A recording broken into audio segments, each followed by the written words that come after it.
RCR 750 AM, porque lo bueno une. El siguiente programa de opinión contiene elementos de lenguaje, salud, sexo y violencia que solo pueden ser escuchados por niñas, niños y adolescentes bajo la supervisión de sus madres, padres, representantes o responsables. Venezuela amanece con fuerza, Venezuela amanece en unidad, porque la fuerza es la unión. La fuerza es la unión, la fuerza es la unión, te digo. Venga toda Venezuela a organizarse. La fuerza es la unión, la fuerza es la unión. Y a poner tu granito de arena, dale por Venezuela. Actívate, en la unión está la fuerza. Por eso te digo que la fuerza es la unión. Muy buenos días, todos estos. La fuerza de la unión abierta a la sociedad democrática venezolana con todos ustedes, ya cualquier distingo al partidista o ideológico, la angustia, la preocupación, la justa indignación por lo que ocurre en nuestro país y también la certeza, la confianza, la esperanza de que trabajando juntos, de que remando unidos en la misma dirección, seremos capaces de construir la Venezuela de trabajo y de respeto, la Venezuela con alimentos y con medicinas, la Venezuela con democracia y con libertad, que todos necesitamos y que ciertamente todos merecemos. Hoy hay una importante cantidad de noticias que se plantean o se insinúan apenas en los principales titulares de los medios impresos y en las primeras planas de algunos portales electrónicos.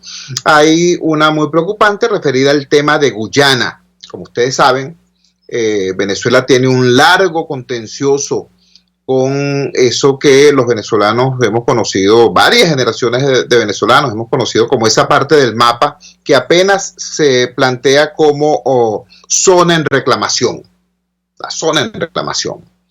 Nuestro justo derecho sobre ese territorio ha sido objeto permanente de reclamo por parte del Estado venezolano, de la nación venezolana.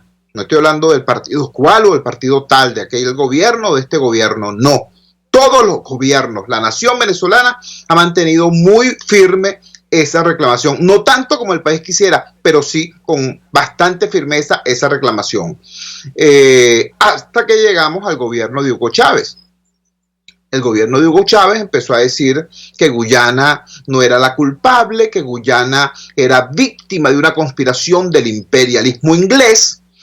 Que bueno, que teníamos que entender a Guyana, que teníamos que ser buenos con Guyana, y de hecho Guyana se transformó en parte fundamental de los aliados del gobierno de Hugo Chávez y Nicolás Maduro en su dispositivo en todo el Mar Caribe bajo la égida de Cuba, capitaneados por Cuba. Nadie se explica, repito, nadie se explica cómo es la relación con ese Estado, ¿no?, que tiene un contencioso histórico tremendamente importante y muy pugnaz con el país. Venezuela fue objeto de un despojo y de ese despojo se benefició Guyana. Nadie se explica cómo durante muchísimo tiempo Guyana, así como la invitada de lujo del CARICOM y beneficiaria de cuanto crédito y cuanta carantoña quería hacer el gobierno de Chávez y el gobierno de Maduro hacia el Caribe Oriental. Bueno, resulta que las cosas, de hecho hasta hubo una situación en la cual públicamente salió Fidel Castro a apoyar las pretensiones de Guyana frente a nuestra Guayana Esequiba. Sin embargo, repito, dentro de esa política internacional del gobierno de Hugo Chávez y del gobierno de Nicolás Maduro de privilegiar los intereses de su proyecto ideológico y no los intereses históricos de la nación venezolana, allí esa negociación no solo no se adelantó, no solo no se mantuvo, sino que se estancó o retrocedió. Bueno, hoy estamos a punto de que nos quiten eso, nos arrebaten eso, porque Guyana procedió judicialmente contra Venezuela. Ahora el gobierno de Venezuela, el gobierno de Nicolás Maduro, está entonces en esa posición de extrema debilidad, producto de sus propias incoherencias y de sus propias inconsecuencias en ese caso. Ese es un tema. Otro tema a sesionar la Asamblea Nacional Constituyente, la espuria Asamblea Nacional Constituyente, y muy probablemente esa sesión determine quién va a ser el nuevo presidente de esa instancia cuestionada a nivel nacional e internacional. ¿Por qué es importante esto? Bueno, porque eso podría generar, o podría producir, o podría evidenciar un cambio en la ecuación del poder dentro del oficialismo. Sí, el designado como presidente de la Asamblea Nacional Constituyente es otra ficha de Nicolás Maduro, entonces podríamos decir que no ha cambiado nada en ese ecosistema. Pero como ha sonado, si el nuevo presidente de esa instancia es el señor Diosdado Cabello, entonces sí podríamos estar en presencia de un cambio, no solamente en el ecosistema interno del oficialismo, sino en un cambio en la ecuación del poder que nos afectará a todos. Todo eso está por ocurrir hoy. Pero hay una noticia muy importante, y una noticia que no la va a encontrar en ninguna primera plana, lamentablemente, no la va a encontrar en ninguna primera plana del país. Son las declaraciones que ayer dio el alto comisionado de las Naciones Unidas para los Derechos Humanos en una reunión muy importante de esa instancia. Dice así: la Organización de Naciones Unidas está preocupada por el estado de los derechos humanos en Venezuela y ve recomendable que se cree una comisión que investigue las violaciones de estos en el país suramericano. Así lo afirmó este lunes 18 el máximo responsable del Organismo para los Derechos Humanos, Zeid Ra'ad al-Hussein. Zeid lamentó la persistente negativa del gobierno del presidente venezolano Nicolás Maduro para hacer una evaluación directa de lo que ocurre allí. Dada la gravedad y el alcance de las violaciones de los derechos humanos en Venezuela y la persistente negativa de dar acceso a esta oficina internacional, continuaremos haciendo un seguimiento y reportando a distancia, explicó el responsable. En los próximos días, la Oficina del Alto Comisionado publicará su segundo informe sobre derechos humanos en Venezuela, el cual fue elaborado en base a la información que sus expertos han recolectado de diversas fuentes confiables, incluidos testimonios y entrevistas en países fronterizos con venezolanos que han abandonado nuestro país.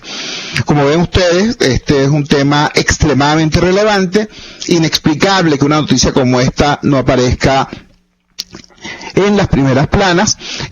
Sin embargo, nosotros, sí vamos a hacer nuestro trabajo, pues nosotros sí vamos a hacer nuestra tarea, nuestro deber, y vamos a conversar de inmediato con un activista de la sociedad civil venezolana, un defensor de los derechos humanos en Venezuela, una persona con una trayectoria intachable, impecable, por lo cual no solamente se desempeña como director de la ONG Acción Solidaria, una de las más activas en el tema salud, y que ha desarrollado un dispositivo muy importante sobre este tema del acceso a los medicamentos, sino que también forma parte de Civilis, una red de organizaciones a nivel mundial sobre este tema de los derechos civiles y los derechos humanos. Me refiero a nuestro amigo Feliciano Reina, y ya lo tenemos en línea. Feliciano, gracias por atender nuestra llamada madrugadora. Dinos, ¿cuál es el impacto de estas declaraciones que dio apenas ayer el alto comisionado de las Naciones Unidas para los Derechos Humanos, y qué podemos esperar los venezolanos de este segundo informe que anuncia? Te escuchamos. Buenos días. Buenos días. Mira, como dices, la verdad es que esta es una noticia importante. El alto comisionado, en cada inicio de las sesiones del Consejo de Derechos Humanos en Ginebra, hace siempre un recuento de la situación de derechos humanos y se va centrando en algunos temas en particular. En esta oportunidad, esto fue ayer, volvió a abrir insistiendo en la importancia de que los países se abran a las visitas que solicitan estos órganos de derechos humanos, lo que llaman los procedimientos especiales, y su propia oficina. Pero además allí señala los casos particulares de mayor cuidado, de mayor importancia en términos de la afectación de derechos humanos. Es como también ha pasado, y usualmente no se menciona, con el hecho de que Venezuela desde el año 2002, en los informes de la Comisión Interamericana de Derechos Humanos, está en el llamado capítulo 4. No ha salido de ese capítulo, sino quizás un año en 2004, como también un país que debe llamar la atención sobre situaciones estructurales de afectación de derechos humanos. El alto comisionado comienza hablando de Siria, sigue sobre Myanmar, hay que pensar que son situaciones gravísimas, y en tercer lugar se refiere a Venezuela y habla de que, dada la gravedad y el alcance de las violaciones de derechos humanos en Venezuela, y por la negación continua del acceso de su oficina, van a continuar monitoreando la situación de manera remota e informando. Es decir, hay que recordar que el año pasado, cuando él hizo la presentación de su informe sobre las violaciones a derechos humanos en el marco de las protestas del año 2017, se estableció un equipo en Panamá, y desde allí fue haciendo su trabajo muy riguroso, por cierto. Es decir, que aun cuando no se le permita la entrada, tiene la facultad, tiene la capacidad para hacer este monitoreo. En el informe de este año, él solamente ayer hizo un abreboca, y hay 2 informes particulares. Uno de ellos es sobre Venezuela, se presenta el viernes, y allí en esta oportunidad se va a extender el alcance a la situación gravísima de violación de derechos humanos, que está referida al tema del acceso a los alimentos y al acceso a la salud. Y es muy importante pensar que así como él se refirió el año pasado a que los hechos ocurridos en el marco de las protestas podrían considerarse o podrían constituir crímenes de lesa humanidad, es posible que en esta oportunidad también se refiera a que la afectación a la salud física y mental de la población venezolana deba ser investigada en profundidad, porque también podría constituir crímenes de lesa humanidad.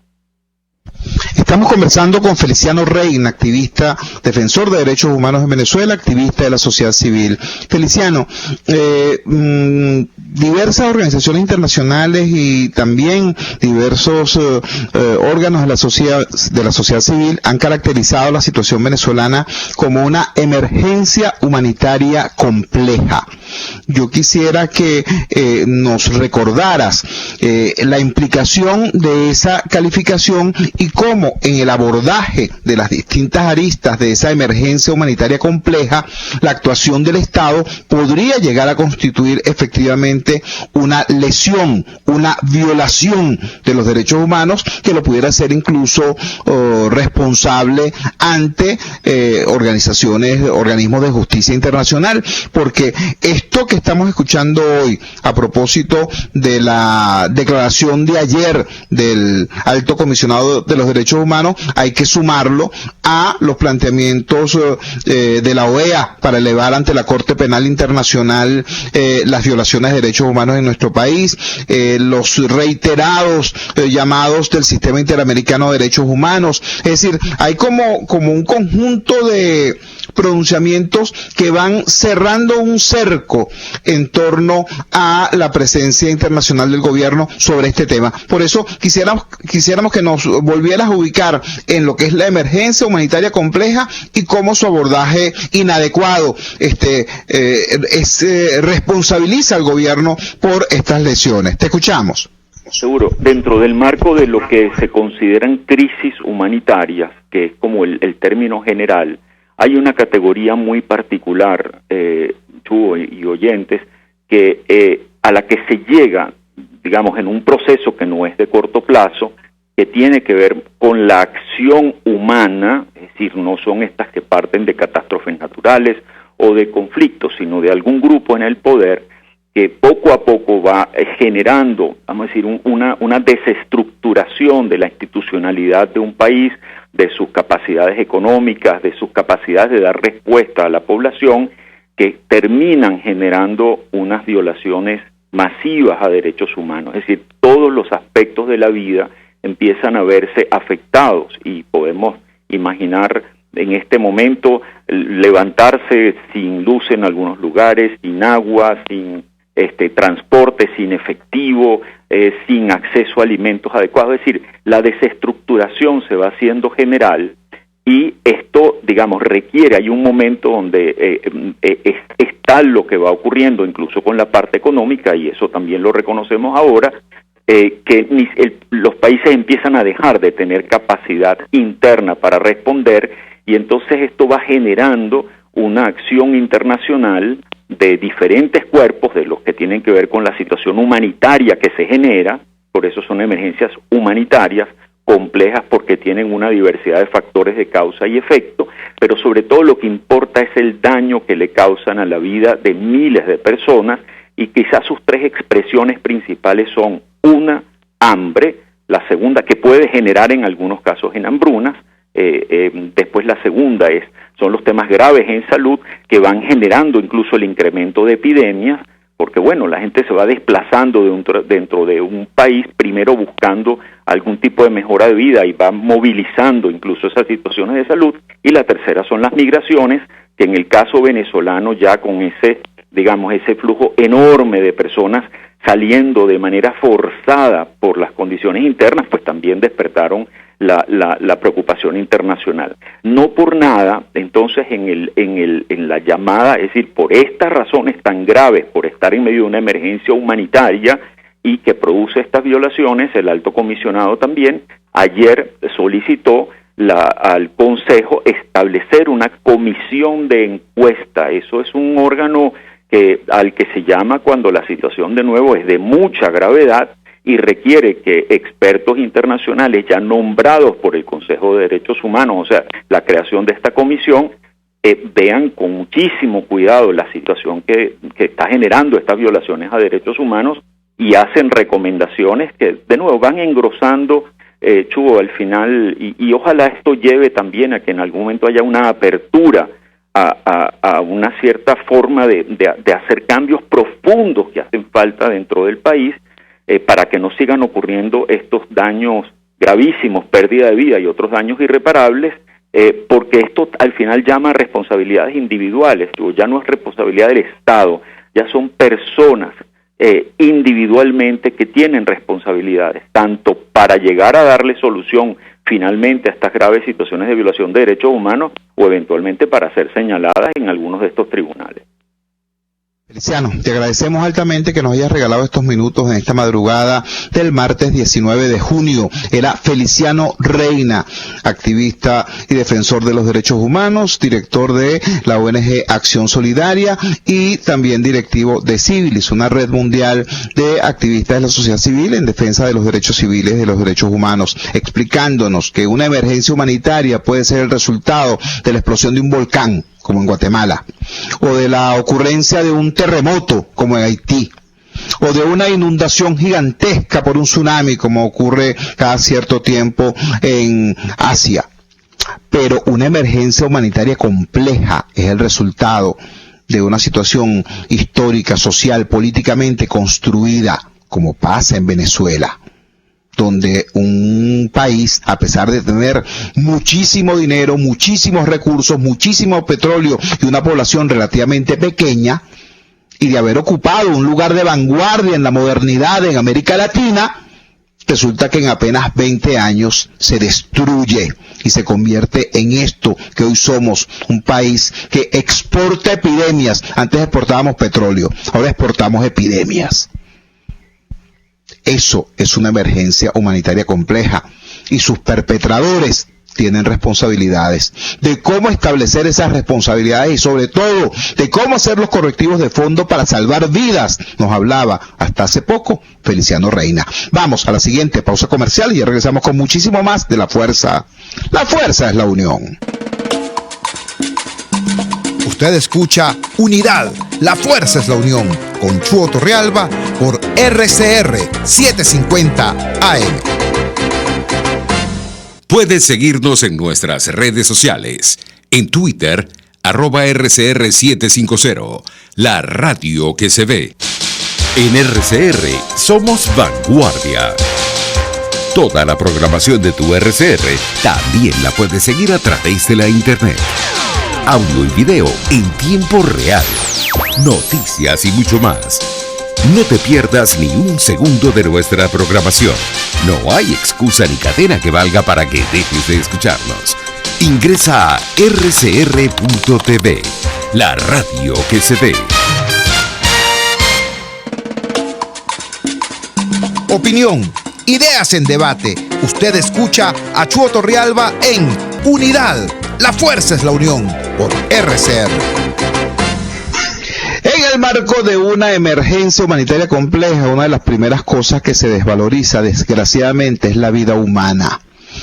llega un momento en que la gente ni se asombra de tragedias que en otras latitudes generan expectativa, preocupación, escándalo, luto nacional. Aquí las cosas pasan y pasan. Precisamente pasan como por debajo de la mesa, como que si fueran parte del paisaje. Reitero hoy la angustia, la preocupación que expresé ayer sobre lo ocurrido en el Club Social El Paraíso, llamado Club Los Cotorros, donde una fiesta de adolescentes terminó convertida en una tragedia donde el gobierno admite 17 víctimas fatales. Ya eso es un escándalo. Pero fuentes extraoficiales, incluyendo los propios familiares de las víctimas, nos hablan de más de una treintena de muertos. Y hasta el sol de hoy todavía no hay una lista definitiva y total de esas víctimas, ni hay una posición de la institucionalidad más allá de las declaraciones del general Néstor Reverol, ministro de Relaciones Interiores.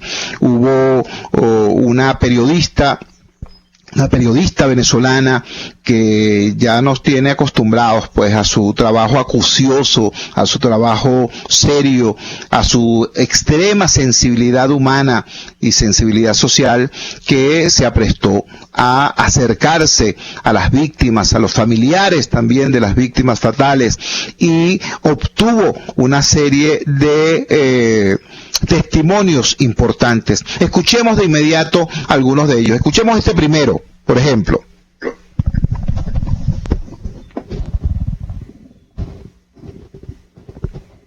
Entonces todos salimos corriendo y comenzaron a lanzar bombas lacrimógenas y cerraron la puerta y todos querían salir desesperados y como habían unas escaleras, bajaron corriendo y la gente le caía encima a la gente y entonces muchos no pudieron salir.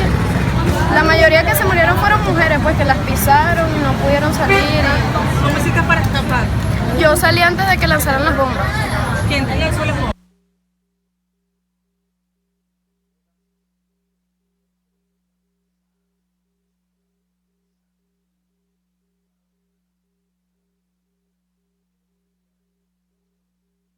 La mujer del guardia estaba con otro chavo y él se molestó, vino, lanzó la bomba y todo empezó con esa pelea. Una pelea pasional de un guardia, dices tú. De un guardia, sí, eso nos dijo él, de un guardia, y que la comisión cerró las puertas. En los que cierran las puertas ninguno sale y entre ellos mueren los colegas de nosotros. Estás hablando de que habían guardias nacionales. Había guardias nacionales y no hacían nada. Había nada más como 3 guardias y nos ayudaron nada más a ayudar a medir a unas amigas. Una amiga mía murió también, o sea, fue algo muy feo. ¿Estás golpeada? Sí, me pegó el guardia, como te digo. ¿Por qué? Porque le dije, ayúdenos, y me dijo, cállate, y me pegó un golpe aquí. Bueno, escucharon ustedes algunos de los testimonios por esta periodista venezolana que se caracterizado por su sensibilidad humana, por su compromiso social. Me refiero a la colega Beatriz Adrián. Beatriz Adrián hizo estos contactos, obtuvo estos testimonios directos de víctimas. Ustedes escucharon una persona diciendo cómo la mayoría de las víctimas, damas, muchas de ellas adolescentes, en realidad murieron pisoteadas cuando en estampida huían de un evento, de una fiesta. Escucharon a otra diciendo, arrojando una narración acerca de lo que, de acuerdo a su testimonio, fue el origen del problema. Decía, hubo una disputa por celos entre dos personas, dos caballeros. Uno de ellos, decía, era integrante de un cuerpo de seguridad del Estado, y otros integrantes de ese mismo cuerpo de seguridad del Estado, de la Guardia Nacional, estaban presentes allí, e inexplicablemente, bueno, aparece la bomba lacrimógena, aparece la estampida, y en lugar de ayudar, nos decía otro tercer testimonio, en lugar de ayudar, más bien pusieron obstáculos para que la gente no saliera. Muy grave todo esto, muy grave, y para que nos ubique en el contexto exacto, tenemos en línea precisamente a esta respetada colega Beatriz Adrián. Beatriz, muchísimas gracias por atender nuestra llamada madrugadora. Dinos, a estas alturas, cuando ya han transcurrido 3 días completos de esta tragedia, ¿cuál es la visual que tú tienes de lo que ocurrió en el Club Los Cotorros? Te escuchamos. Hola, muy buenos días a todos tus oyentes. Gracias, Jesús, por esta llamada. Exactamente conmocionada estoy, como la mayoría de las personas que estuvimos allí, de los periodistas que fuimos a cubrir y de quienes hayan leído esta noticia, que lamentablemente en el país no ha tenido el centimetraje de prensa y además ha habido mucha opacidad con este caso. La verdad es que yo estoy asombrada que ni el día domingo, el día sábado, apenas un vía telefónica del Ministro de Interior y Justicia para medio informar lo ocurrido en este club llamado El Paraíso. Creo que mucha gente lo conoce como el Club Los Cotorros, sin embargo, por ser un nombre peyorativo contra los ecuatorianos, el nombre del club realmente es el Club El Paraíso. Exactamente, esto ocurrió a las 2 de la mañana, según los reportes que pudimos recolectar de cada uno de los testigos, familiares y asistentes a esta fiesta, la mayoría jovencitos, de verdad niños prácticamente. Tú le veías los rostros a estas criaturas que salían de declarar del 6CPC, porque ellos fueron llevados desde la misma discoteca, desde el mismo club, hacia la declaración ante los cuerpos de investigaciones científicas, y también los trajeron desde el hospital. Una vez que les hicieron los primeros chequeos, los trasladaron hasta el 6CPC. De ahí salían, como te digo, muchos menores de edad, jovencitas sin zapatos, despeinadas, pues, y conmocionadas. Ellas estaban muy alteradas, muy traumatizadas, decían, que una decía que intentó darle ayuda boca a boca a una amiga y no la pudo salvar, otra lloraba porque había ido con su hermana y no había podido lograr que sobreviviera, estaban las mamás afuera llorando. O sea, te puedes imaginar lo que esto significa. Hay en la lista dos hermanos, imagínate, de una misma familia que murieron, los hermanos Valenzuela, Altuve Valenzuela, uno de 18, uno de 16 años. La verdad es que es muy dramático escuchar los testimonios de los padres, pero sobre todo lo que más asombra es saber que ni el Ministerio Público ha emitido un tuit.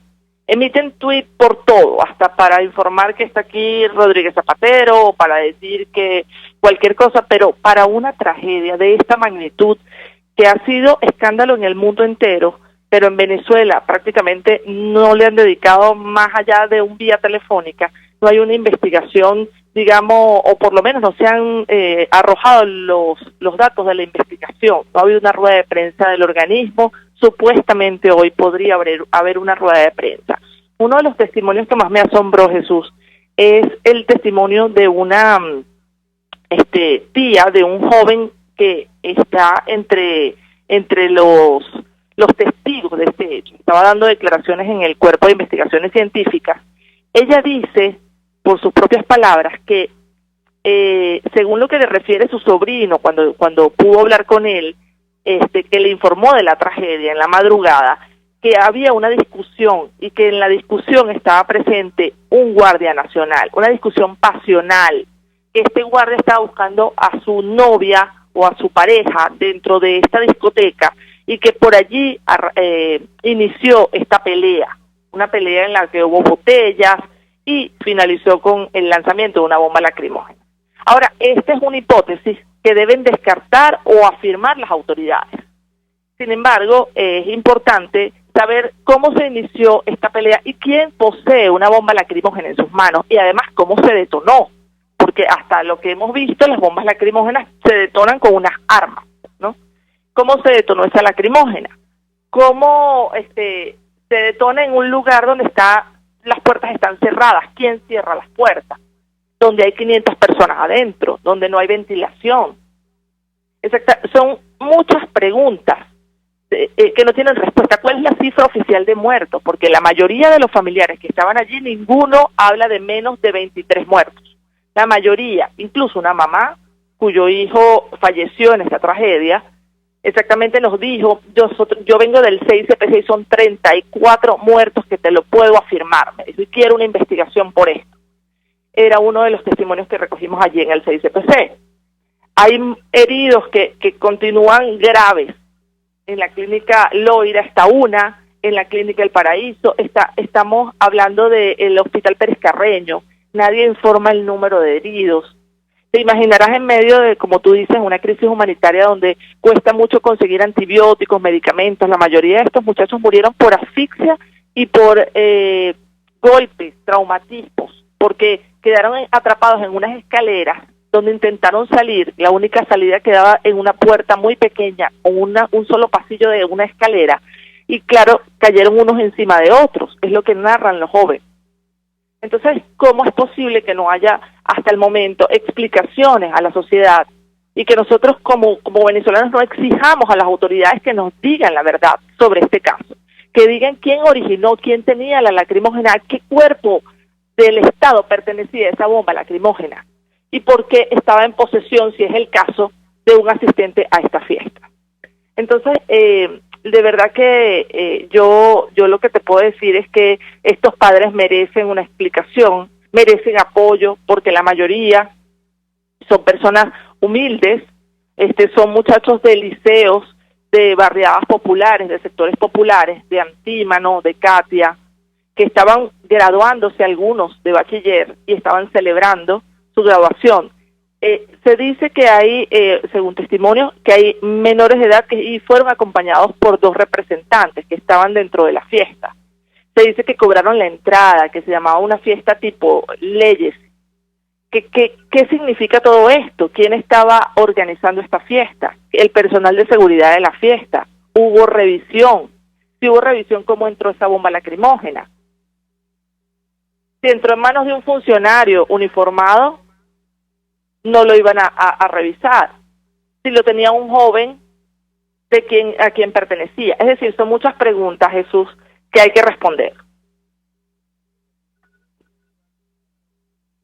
Tuyo, y como venezolano te agradezco altamente lo que hiciste desde esa madrugada al abrirle un boquete al miedo, a la censura, a la autocensura y darle voz a estas personas. Es demasiado importante. En algún momento se va a hacer el balance de esta hora oscura venezolana y van a ser señalados tanto los abusadores, los criminales, los perpetradores de estos abusos, como los cobardes que callaron y que permitieron que estas cosas pasaran por debajo de la mesa y se transformaran en parte del paisaje.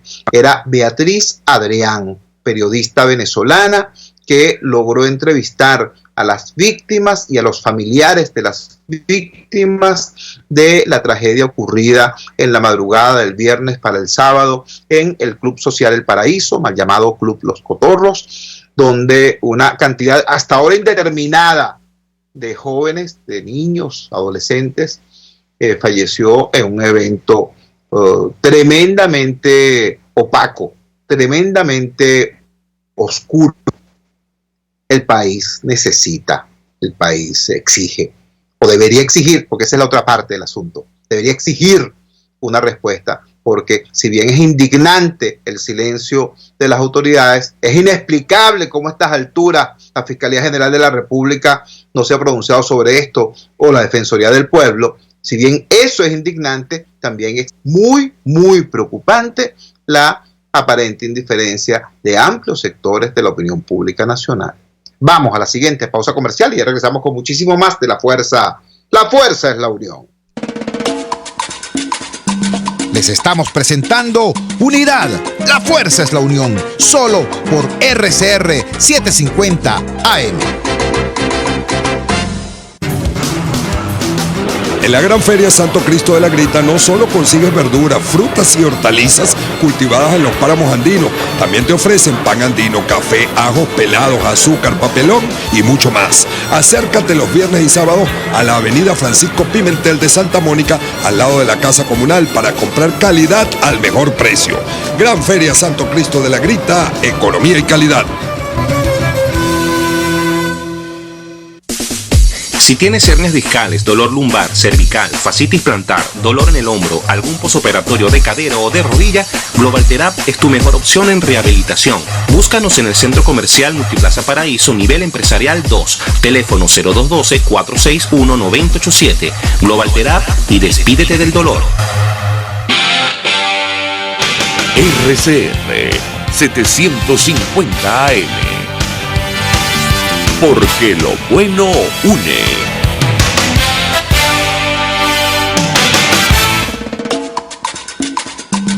Les estamos presentando Unidad, la fuerza es la unión, solo por RCR 750 AM. Regresamos a La Fuerza es la Unión. Una de las dimensiones, una de las aristas más preocupantes de esta tragedia que nos acaba de referir Beatriz Adrián es el uso de un artefacto que es cuya importación, uso es privativo de los cuerpos de seguridad del Estado. Me refiero a la bomba lacrimógena trifásica que al parecer detonó la tragedia en el Club Social Paraíso en la madrugada del viernes para el sábado. Ahora tenemos que ser claros en esto. Desgraciadamente no es la primera vez que los venezolanos sabemos del uso de armas, incluso armas de guerra o, como en este caso, instrumentos específicos para el mantenimiento de orden público, que de repente termina en otras manos. Varias veces hemos sido testigos e incluso víctimas, estando presentes, por ejemplo, en un espacio cerrado como la venerable Aula Magna de la Universidad Central de Venezuela, y de repente el acto que está en curso, llámese graduación, llámese concierto, llámese asamblea, llámese como se llame, de repente es saboteado precisamente por unos sujetos de conocida vinculación política lanzando bombas lacrimógenas dentro del aula magna. Eso ha ocurrido muchísimas veces. Este tema del uso de estos instrumentos de represión o de muerte por parte de gente que no está calificada para ello ni autorizada para ello, debo recordar, yo sé que es una ingenuidad, mis amigos, altos mandos medios de las Fuerzas Armadas Nacionales, la Constitución establece que la Fuerza Armada Nacional tiene el monopolio de la violencia legal. Y sin embargo, bueno, hasta lanzagranadas han sido vistos en manos de elementos de Lampa, como ocurrió, por ejemplo, en la ciudad de Maracay. Entonces, todo esto es el marco de una acción muy importante que se produjo en el día de ayer, cuando una red de organizaciones no gubernamentales hicieron un manifiesto y lo presentaron ante organismos del Estado y ante el país sobre precisamente este tema, el control de armas, dar el paso necesario como ciudadanía en búsqueda de del desarme de los violentos y del rescate de la vida. Tenemos en línea para que nos hable de eso a el activista ciudadano, el activista de la sociedad civil, José Cheo Carvajal. Cheo, gracias por atender, hermano, nuestra llamada madrugadora. Por favor, explícanos cuál es el sentido de esta acción y cuáles son los términos del manifiesto. Te escuchamos. Buenos días, Chugo. Gracias por esta llamada. Sí, en efecto, ayer estuvimos frente a la Defensoría del Pueblo en la sede, ahí en la Plaza Morelos, y la idea era hacer pública la entrega de este manifiesto de acción por la vida a la Defensoría del Pueblo, la Fiscalía General de la República y al Ministerio de Interior, Justicia y Paz, que son, digamos, las instituciones, los entes públicos que deben velar por garantizar la vida de los venezolanos, que ese derecho se respete. Y este manifiesto de alguna manera recoge un poco algo de lo que tú dices, ¿no? Ese descontrol, esa ausencia de controles o ese control tan particular, tan discrecional de las armas que se ponen a circular por allí de manera no legal. Y la idea es que tratemos desde la sociedad civil, ya que las instituciones no terminan de hacerlo, de comenzar a desnormalizar la idea de que la violencia es un asunto cotidiano entre nosotros, que la muerte es pan de cada día y que al final se convierte simplemente en un dato estadístico.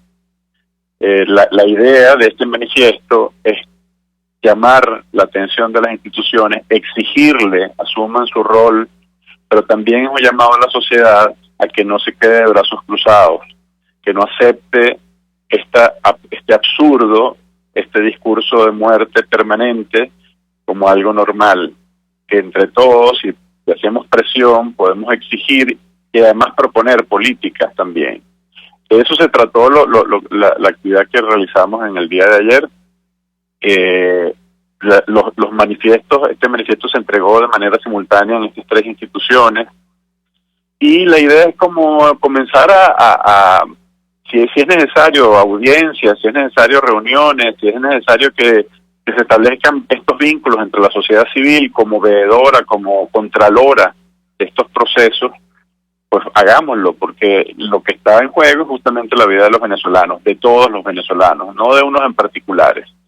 Este manifiesto tiene unas exigencias, como por ejemplo que la Compañía Anónima de Industrias Militares, que bien se compromete a reducir el mínimo la producción de balas, con las que, bueno, son las que están circulando por ahí, son con las que finalmente mueren los venezolanos. No son unas balas que caen del cielo, que vienen importadas de quién sabe dónde, sino que las estamos produciendo nosotros mismos. Entonces, bueno, ¿cómo es eso que esas balas, que además no se marcan, las municiones, se supone que deberían estar marcadas, el Estado adquirió unos equipos para ello, y eso no se está haciendo, y eso ayudaría a tener un control de las municiones. Que podamos, la sociedad civil organizada, hacer contraloría, por ejemplo, de las armas que se incautan y la destrucción de estas armas.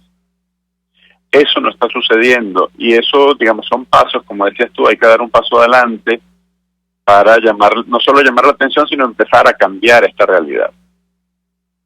Estamos conversando con José Cheo Carvajal, periodista, activista de la sociedad civil. Él ha desarrollado varias iniciativas, una de ellas muy llamativa se llamó Caracas a pie, una manera de reconquistar para el ciudadano los espacios públicos, y allí, recorriendo precisamente Caracas a pie, es donde uno puede constatar cómo buena parte de ese espacio público ya no es público, ya es espacio de lampa, ya es espacio de la violencia.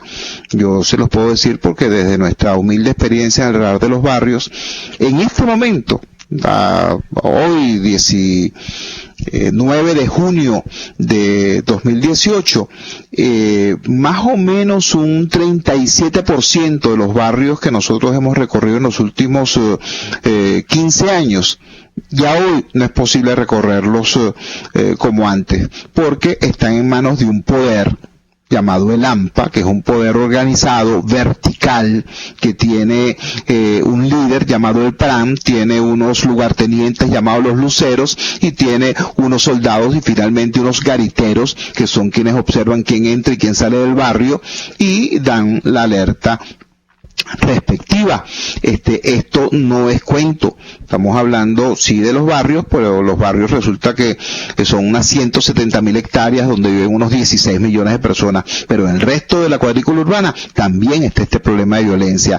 Cheo, ¿de qué manera crees tú que se pudiera sensibilizar desde una iniciativa como esta que estás planteando y promoviendo a los tomadores de decisiones? Y fíjate tú que no estoy hablando del gobierno únicamente, estoy hablando de los tomadores de decisiones en el área política, tanto gobierno como oposición, porque siento que los dirigentes políticos de la oposición están demasiado, digamos, enfrascados, a veces en la pelea con el gobierno y a veces incluso en la pelea entre ellos mismos, y temas como temas de la violencia cotidiana, sencillamente para ellos es paisaje, pues.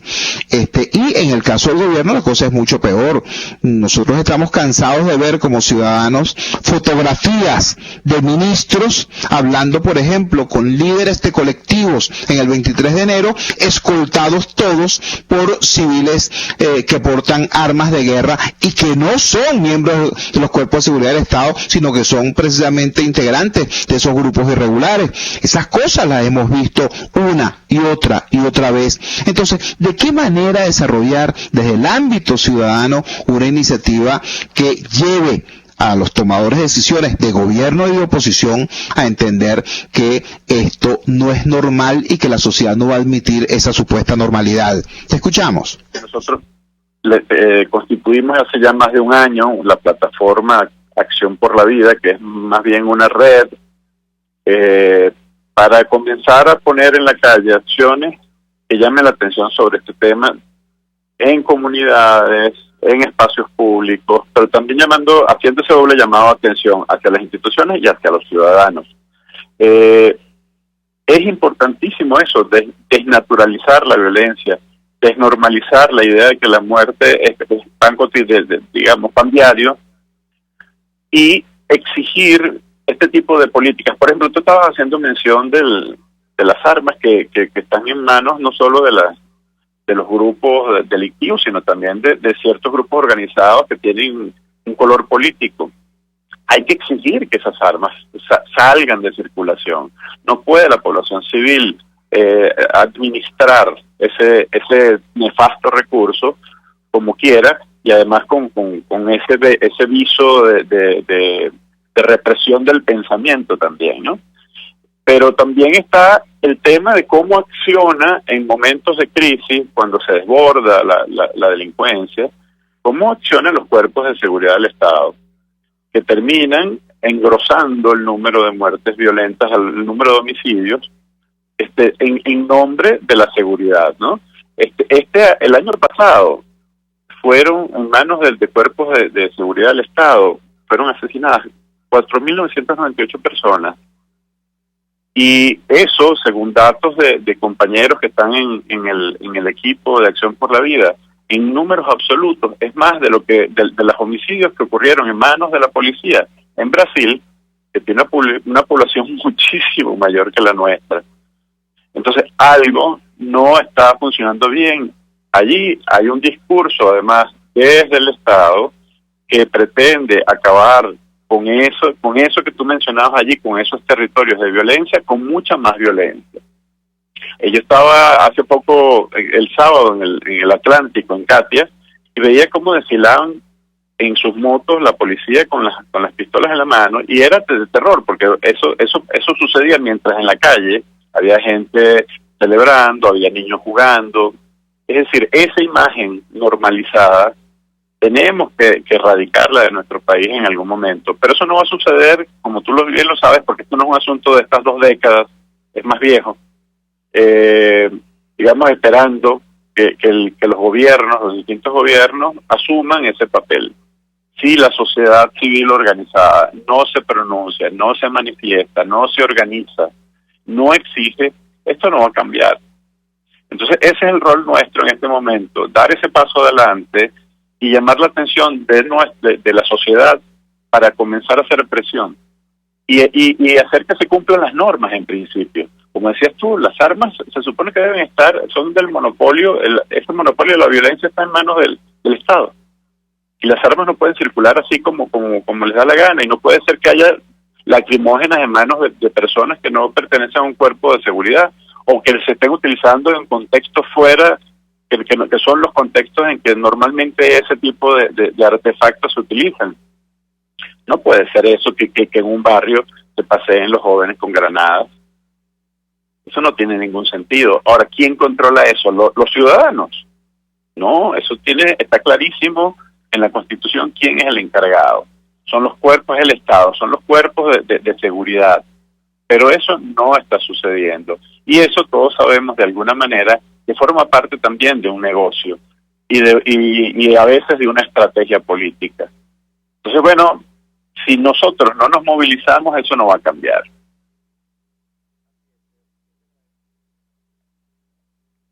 Soy Cheo Carvajal, activista ciudadano, integrante de esta iniciativa de una red de organizaciones ciudadanas en promoción de la vida y en denuncia de esta suerte de carrera armamentista, pero no entre Estados Unidos y Corea del Norte, no entre Irán y Occidente, no.